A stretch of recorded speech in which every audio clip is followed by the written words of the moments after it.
And we're live. Sorry, I was looking at my watch, putting it on Do Not Disturb, because as a professional podcaster, I know how that works.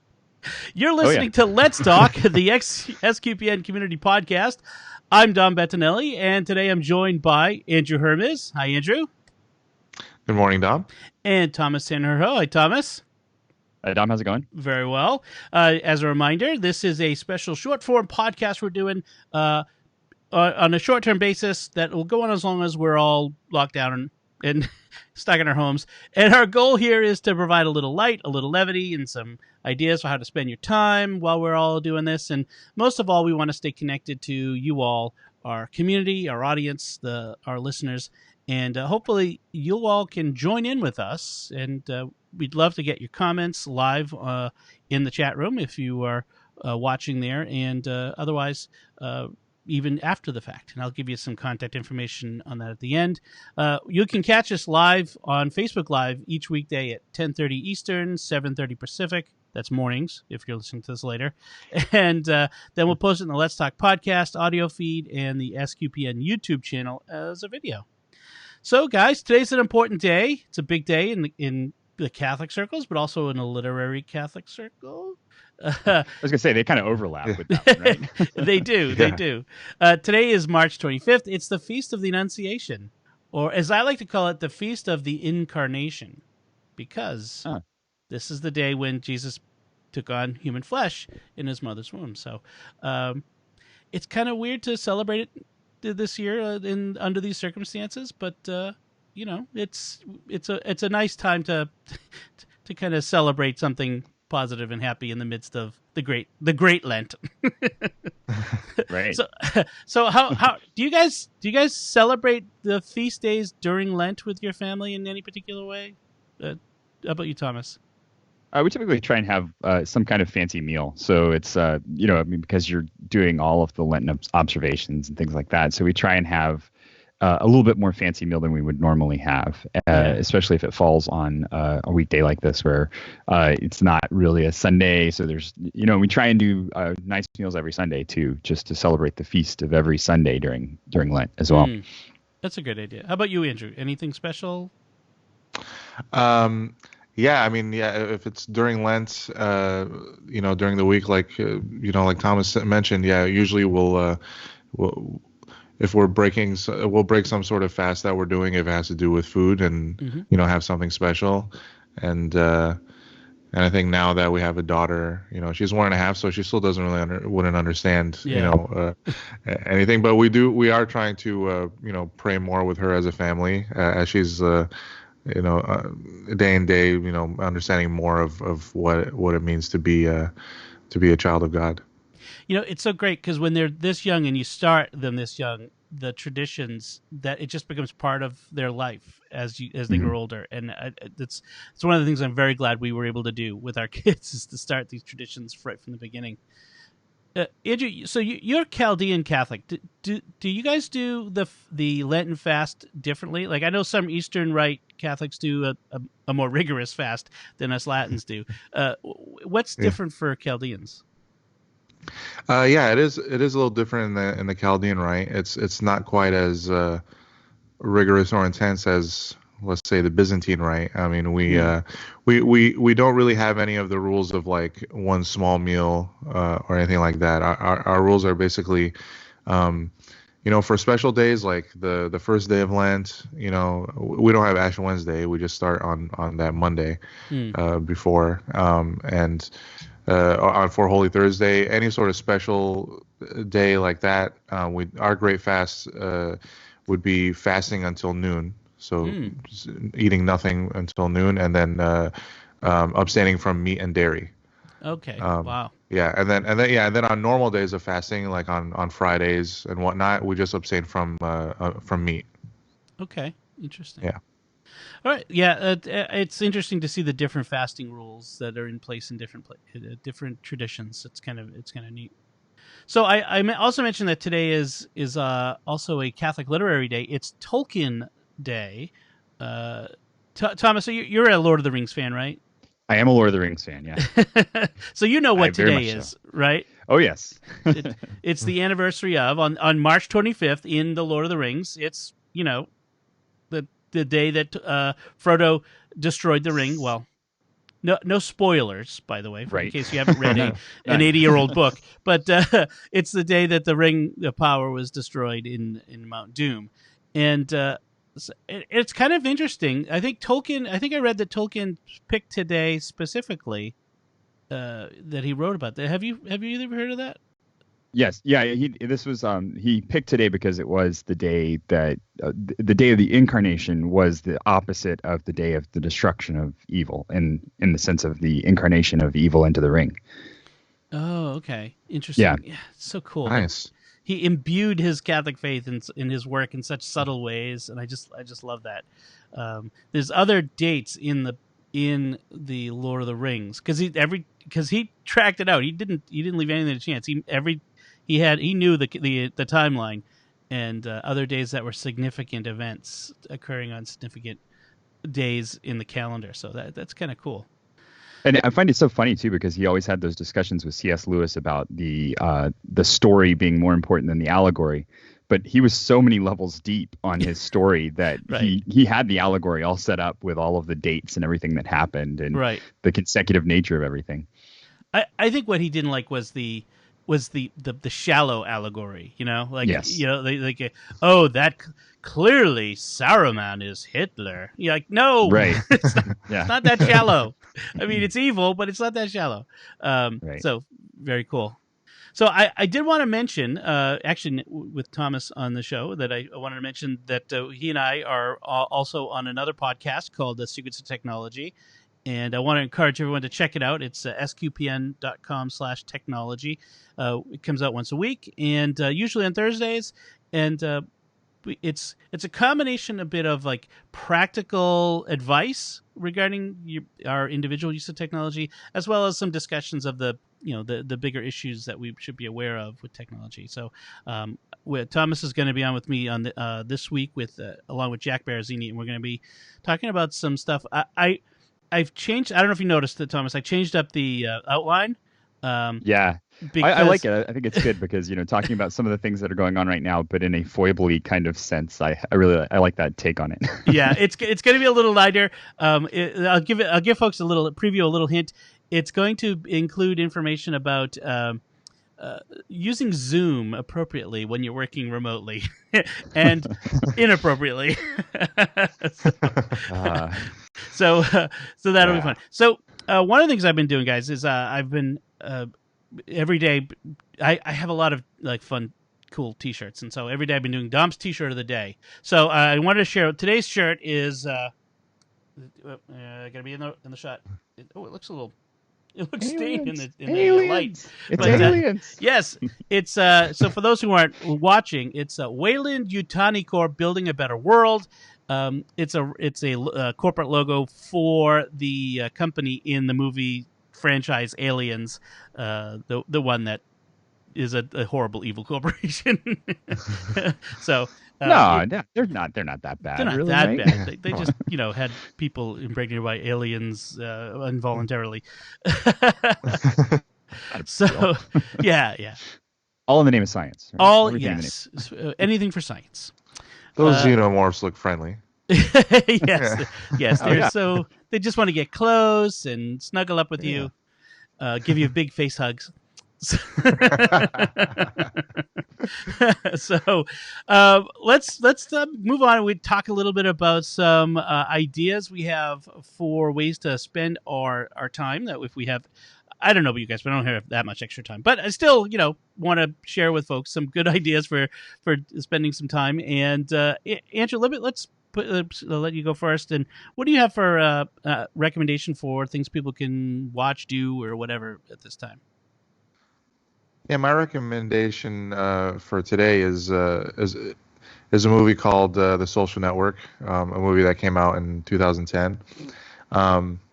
It's a film I consider, the most important film of the last decade, I think, because it's a movie about Mark Zuckerberg and how Facebook came to be, and it's based off of a book called Accidental Billionaires, by by Ben Mesrick. It's a script written by Aaron Sorkin. It's directed by David Fincher. So you have, two of the most well-known, most well-respected filmmakers, behind the camera, and you have a young Jesse Eisenberg who was relatively unknown back then. This was kind of his breakthrough role, and you had Andrew Garfield, who was also unknown. Right. This was before Spider-Man and all that sort of stuff, and it's the movie. What makes this movie important, at least in my opinion, is every time I watch it, it takes on a new meaning, because as social media kind of evolves in society, in a lot of eerie ways, the movie kind of predicts the outcomes that we're seeing as not only Facebook has grown larger, but you see all these other platforms taking over and kind of being a normal part of society, and the more and more we're glued to our screens, especially during this time that we're in. I think it's the film. Not only is it just an amazing film, I mean, it's just a masterclass in filmmaking. I mean, David Fincher is infamous for doing up to 100 takes for a certain scene. So he's very meticulous. And Aaron Sorkin, if anyone's familiar with his work, like The West Wing, or gosh, what's the movie he won the Oscar for? I'm forgetting. Or I think it might have been Moneyball, but I could be wrong. But anyway, he's known for writing dialogue at a million words per minute. So you're watching a lot of actors kind of flex their dialogue muscles, and it's really a great movie, and one of the best soundtracks too. I think for any film. Trent Reznor and Atticus Ross. It's a good sound. It's the soundtrack I go to if I ever need to focus or work, do any sort of work. So I highly recommend that. Yeah.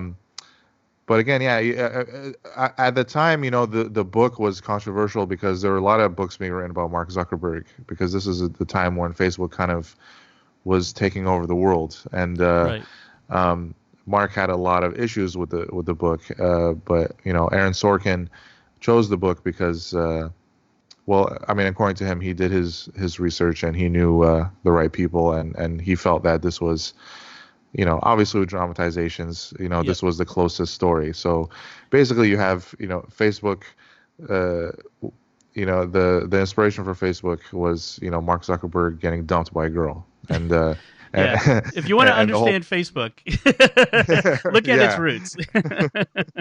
It's a rebound story. Exactly. Yeah. And ultimately, it's Mark Zuckerberg trying to feel, more socially accepted, and not to spoil the movie too much, but by the end of the movie, he still feels alone. And then again, you look at some of the statistics today from like the AP, the American Psychology Association. People feel lonelier than ever, and social media doesn't help with that. So I think it's a good movie to kind of to watch cinematically and as a commentary on today's society. As we are more isolated now, and as we're reaching out to others on social media, it's probably good to remind ourselves of this network we're all using. That's a good one. I'll have to rewatch that because it's been a while. Yeah. Thomas, well, what do you get to mention this today as a recommendation? All right, so today I'm mentioning bullet journaling, and if anybody has been listening to just about anything online right now, that's a big topic of conversation, and I think it's one that can be really intimidating because a lot of people are doing it, and they're doing it with the most fantastical possible combination of things. So they have all this washi tape and all these colored pens, and they spend hours and hours and hours decorating different things. And I want to tell everybody that's not what bullet journaling is.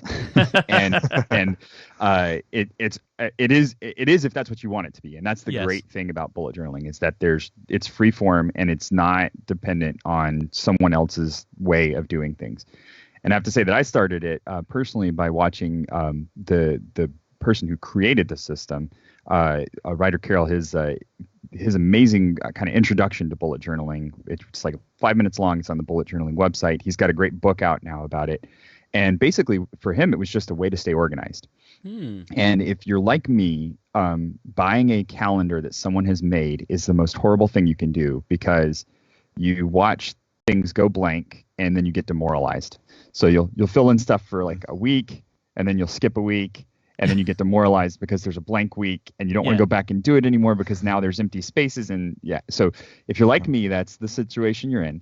And you're going to go, okay, how can I fix that? Well, a bullet journal fixes that, because a bullet journal is blank to start off with, and you create the space that you want.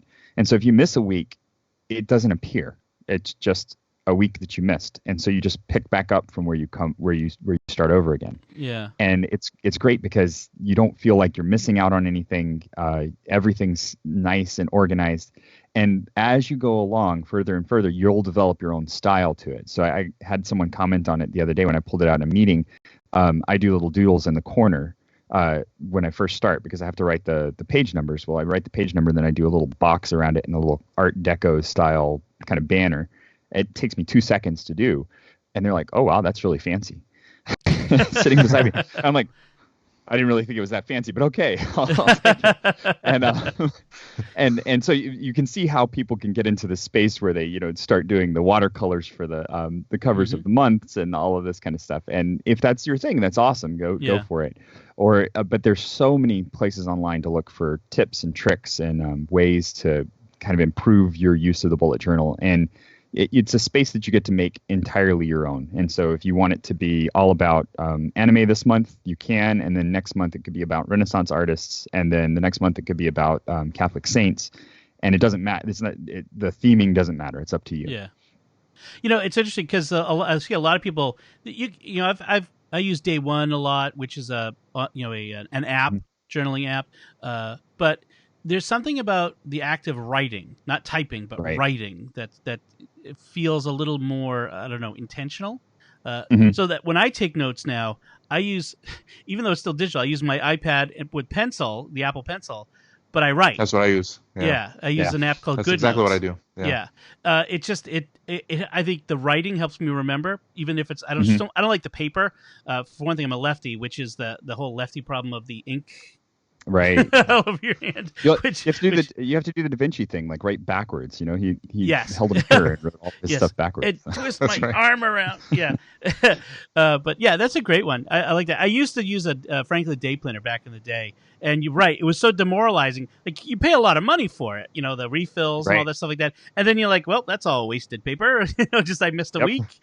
So that is good. I think keeping a bullet journal. Just something a little. We talked about this yesterday with Joanne Mercier, just this historian, just encourage people to keep a diary or journal at this time. Have something even to share with your kids, your grandkids someday. That's this was the big plague of 2020 or whatever. It's a great idea. So my recommendation is I want everyone to go find Yo-Yo Ma on Facebook. Yo-Yo Ma, it's not actually it's not a yo-yo toy thing. In case you don't know, Yo-Yo Ma is a world famous cellist, an amazing musician. Go find his Facebook page and follow him, because every day he's been posting little mini concerts. He plays one piece of music, and it's beautiful. It's a bit of beauty in the world that he's sharing with the world today when we can't, when we need it, especially. So go check it out. It's beautiful, and there's so many artists and others doing things like this for everyone else. It is a highlight of the best of humanity, what we're seeing, and this is one of those things. So go check it out. All right, so I think that's plenty. We can end things now. We'd like to take a moment before we end to thank our patrons who make it possible for us to create Let's Talk. Their generous donations at sqpn.com/give make it possible for us to continue Let's Talk and all the stuff we do at StarQuest. And our mission here is to stay in touch with you and keep everyone in touch with each other and spread a little light, joy, the Holy Spirit in the world, and that's what we're all about. So you can help us do that if you go to sqpn.com/give. So we'd love to hear from you. If you want to contact us, you can do so by going to sqpn.com or our StarQuest Facebook page if you're not there already, facebook.com/StarQuestMedia. You can send an email to letstalk@sqpn.com. And I'll put links to the different things we talked about here at sqpn.com/letstalk. Until next time, Thomas Sanjurjo, thank you for joining me on Let's Talk. It was a pleasure. Andrew Hermiz, thank you as well. Thanks for having me. And once again, I'm Dom Bettinelli. Thank you for listening to Let's Talk on StarQuest.